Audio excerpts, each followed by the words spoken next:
We haven't started yet, right? Still yung mic. But we can start na din po po. Okay. Even on the mic na. Magandang araw po. Okay, so good morning po everyone. Ako po yung bunot today for moderating this press con.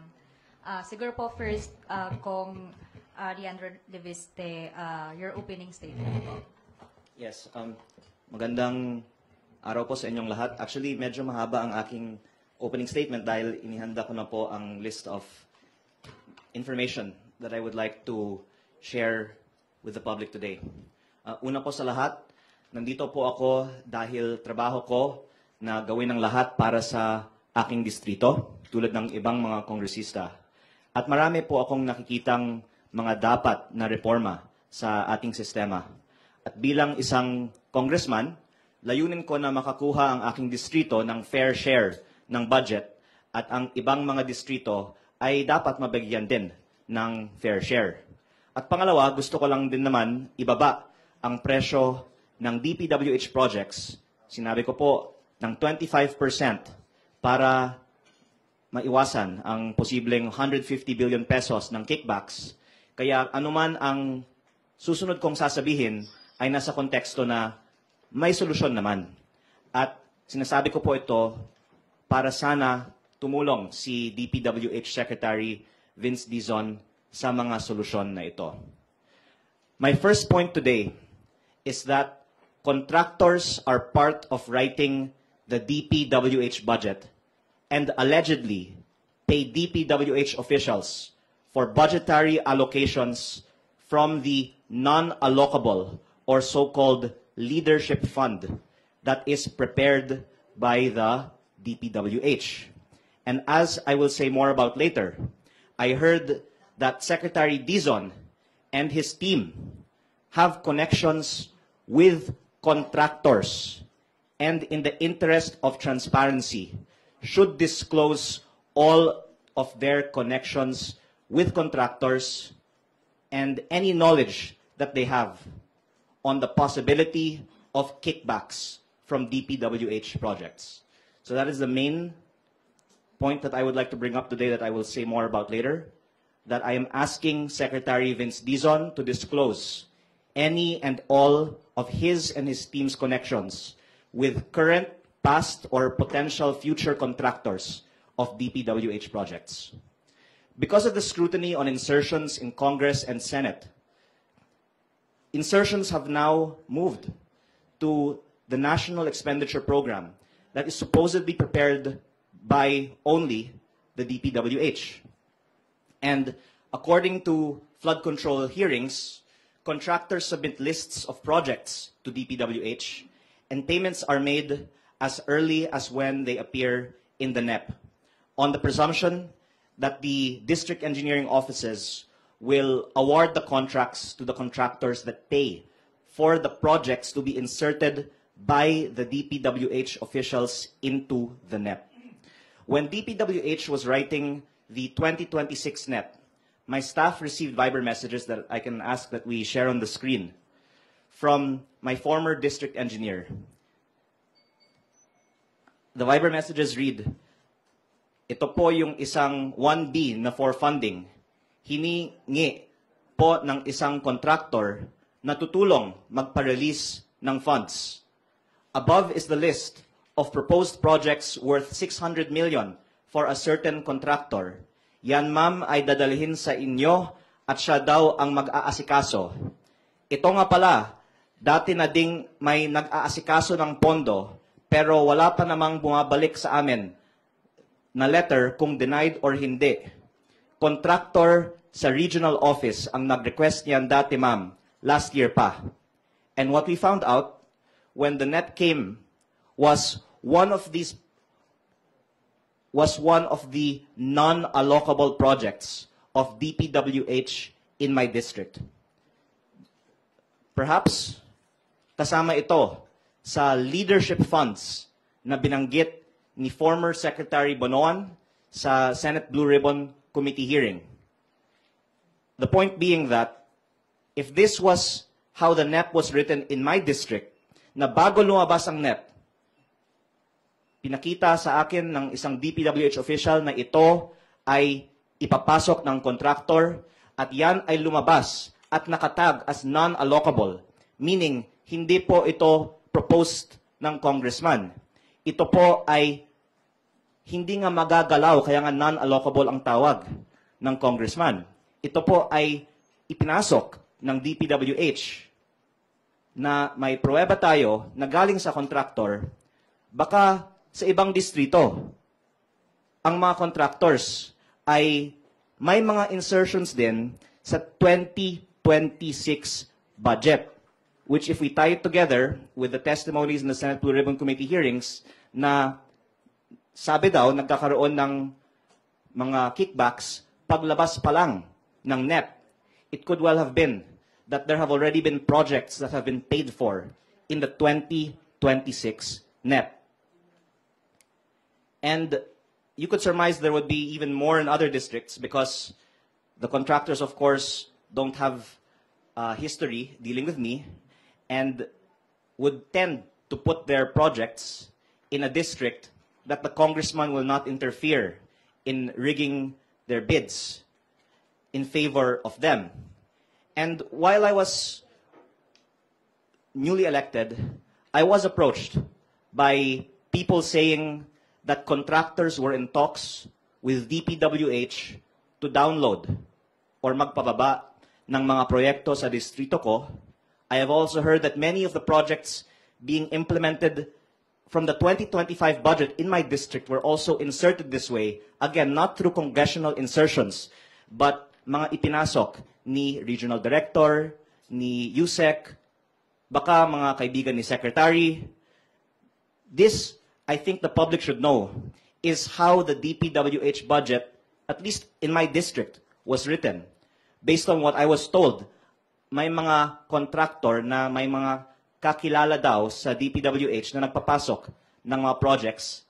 At, again, weaving it together with the Senate testimonies, meron konsiderasyon. Kaya ipinapasok mga ito ng DPWH at ang mga contractor na yon ang nakakakuha ng mga kontratang ito. And that it's the officials in DPWH who have been reportedly engaging in these transactions. And that the consequence from a policy standpoint is because my district will not allow rigging of bids, then this portion of the budget, which is non-allocable, which the DPWH can put in districts of their choosing, will not be put in districts like mine, where there is no rigging of bids.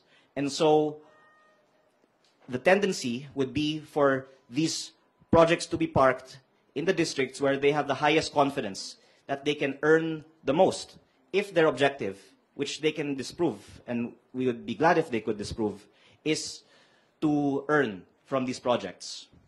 So this happened in the 2026 NEP that was submitted in July, in the time of Secretary Bonoan. And Secretary Dizon submitted a revised NEP in September of 2025 for 2026. And last Friday, the media asked him what changes he plans to make about the 2026 budget, and if it is safe to say that the 2026 budget is not yet stripped from insertions and leadership funds. And Secretary Dizon said, "My problem with the 2026 budget is it's no longer in our hands. And to be quite frank, I had zero part in that budget at all. I came in, it was already submitted, I was given a week to review it to submit a new budget. For 2027 moving forward, we're definitely going to review all these processes, all these formula, because these cannot continue." And I'm hoping that Secretary Dizon will use the time available to revise the 2026 budget, particularly the projects that can be traced to the non-allocable leadership funds, that he knows what they are because those files are available in DPWH because of the evidence that there has been some undesirable process for how projects were inserted into the DPWH budget with the input of interested contractors. So we have established that contractors insert projects into the DPWH NEP. And the question then is why? What motive would someone have not to touch these projects? I would add further that Secretary Dizon also added many new projects in the NEP, replacing some projects from Secretary Bonoan, and that information on these projects were committed to be shared in congressional budget hearings, but these have not yet been shared. Secretary Dizon said that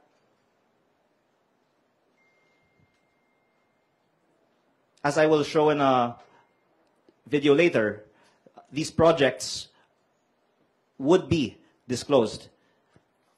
But if I can share the... We will give you the copies, Madam Chair, of this. No, I don't have them off the bat right now, but we will provide the details to the Honorable Committee. Yes, I think that will be readily available naman po. Just to make it very clear, breakdown per legislative district for the 2024 General Appropriations Act, the 2025 General Appropriations Act, and the current submission for the 2026 National Expenditure Program per legislative district. We will comply, Madam Chair, according to our staff program. So, first, there were requests by members of Congress for certain budgets to be disclosed. What the past budgets of Secretary Bonoan were, and what the new budget, including that proposed by Secretary Dizon, were. And these are actually derivable from the publicly available data. But for some reason, even after these are publicly committed that they would be shared, they have not yet been shared, and would be very important actually for members of Congress to see if the budget was equitably distributed, and if there is a large allocation in some places, and if we can also see the data on if those are non-allocable and who is the proponent of those non-allocable projects, then the public could help in scrutinizing if there is some potential interest by some parties for certain projects. And I actually have here the data that was requested by some members of Congress. And again, they have this data. They have given me this data before. Others can also derive this data, and others can also derive it without needing any special processing. So it's curious why they're not sharing at least the data on the budget per legislative district. I believe the Senate budget hearing of DPWH is next Monday, and I don't want to be the one that shares this data. I'm asking that before further deliberations on the DPWH budget, Secretary Dizon will do what he said he would do and share this publicly available derivable data on the budget per legislative district. But that beyond that, he also share the data on what is allocable and non-allocable in each district's budget. Because as was seen in the slide on the screen earlier, each congressman is told what projects in his district are allocable, meaning he can amend them, and what projects are non-allocable, which, again, I'm putting the spotlight on, is what DPWH has control over and should actually be subject to more scrutiny. And again, the question is, why is there lack of transparency on sharing of this data? Perhaps because when this data is shared, along with who are the proponents for certain projects, then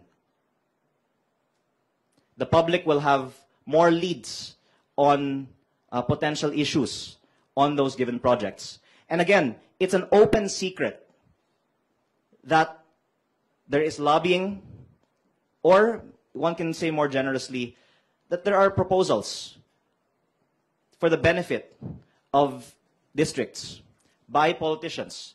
None of us, of course, will deny this because that's what each elected representative tries to do for their constituents, to try and bring in projects for their district.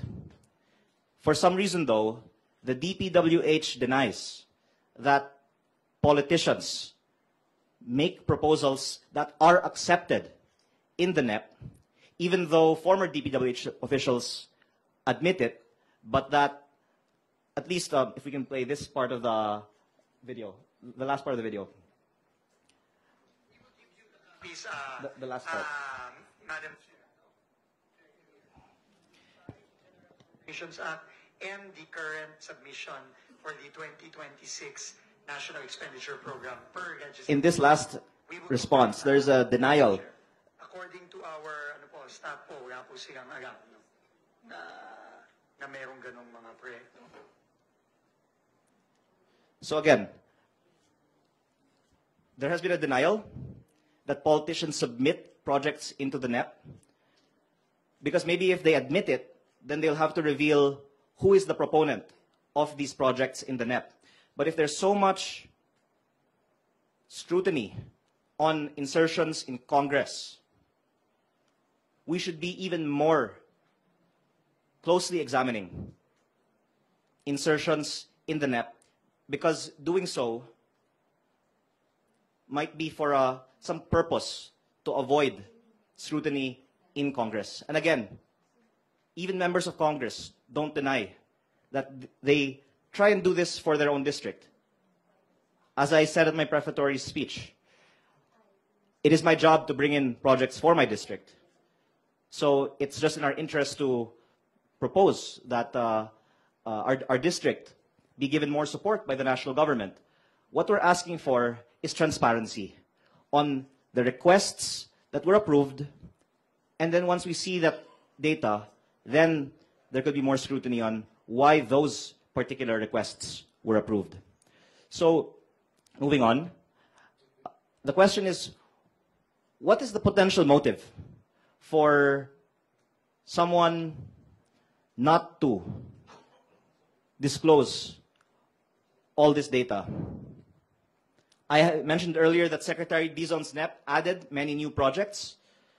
You can see that there was a reduction in the flood control budget of Secretary Bonoan to Secretary Dizon, of course, by a very big amount.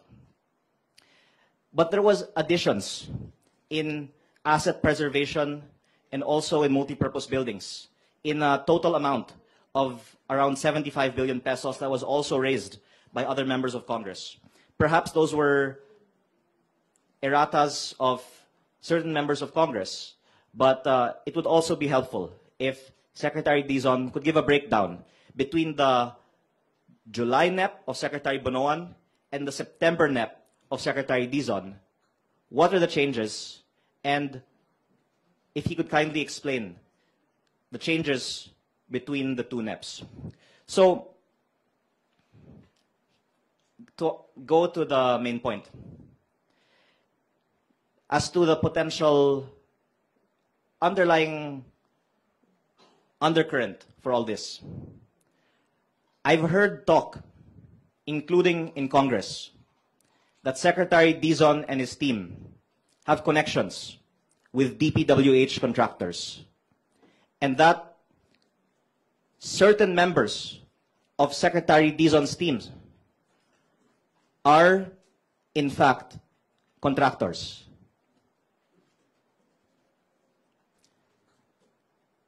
I am not the authority on this subject, but I think that it would be good to give Secretary Dizon the opportunity to explain. Of course, everyone knows people. So to say that Secretary Dizon knows DPWH contractors is not to say that there's anything inappropriate happening. Now, if he or members of his team have some proven interest in companies with DPWH contracts, and what I heard is that it's not him who is a contractor, it's a member or members of his team who are contractors. And how exactly, I'm not the authority. But I have been told that this is actually known by many in Congress now. Then the question is, if it's true that new appointees in DPWH have interests in companies that do business with DPWH, are we sure that there will be no conflict of interest in the awarding of contracts under the new leadership at DPWH? And why then has this not been previously disclosed? Secretary Dizon is very accessible to the media, and I hope then that we can ask him to disclose all of his and his team's connections to DPWH contractors, and if he thinks there are still kickbacks in DPWH, and if he has ever discussed or been offered kickbacks, and if he could share this so that we can all work together to stop the practice of giving kickbacks. Again, you can't avoid knowing people, but if these people have contracts with DPWH, and in fact will win contracts in the months and years to come in DPWH, and that there is a reported history of kickbacks being given in DPWH, then I think it deserves more public scrutiny, especially because there are plans to decrease the projects being bid in the district engineering offices and move procurement to regional or even central office. Could it be that these reforms in DPWH will not actually reduce corruption, but will transfer the benefits of it to another level or another group of parties or contractors? And again, I don't want to say this too authoritatively, but someone actually just told me before I arrived here now that not only did one person tell me that they heard that members of the team are actually contractors, that other members of the team have already been meeting with contractors outside of DPWH at may hinihingi na daw. So maybe Secretary Dizon can also check with all of his appointees who are the contractors, if any, that they have met since their appointment and what they discussed in those meetings. It's actually quite tragic because I know that so many people have so much hope for Secretary Dizon's leadership in the DPWH, as do I. And I hope then that he can be transparent on, even if it's not from him, but any attempted offers, any opportunities that he has had to talk with contractors or for his team to, any offers for kickbacks that have been made. So, again, this is all in the context of there being a history of this also happening in DPWH. And again, multiple sources telling me and saying that this is known already by many. And I will say one more thing related to my previous advocacy to lower prices in DPWH. If Secretary Dizon will lower prices by 25%, I don't even need to ask if he has any interest in DPWH contracts, because anyone who will lower prices by 25% is showing that he is against kickbacks. So I hope that Secretary Dizon will be a hero and lower prices by 25% and show that he is against kickbacks in DPWH.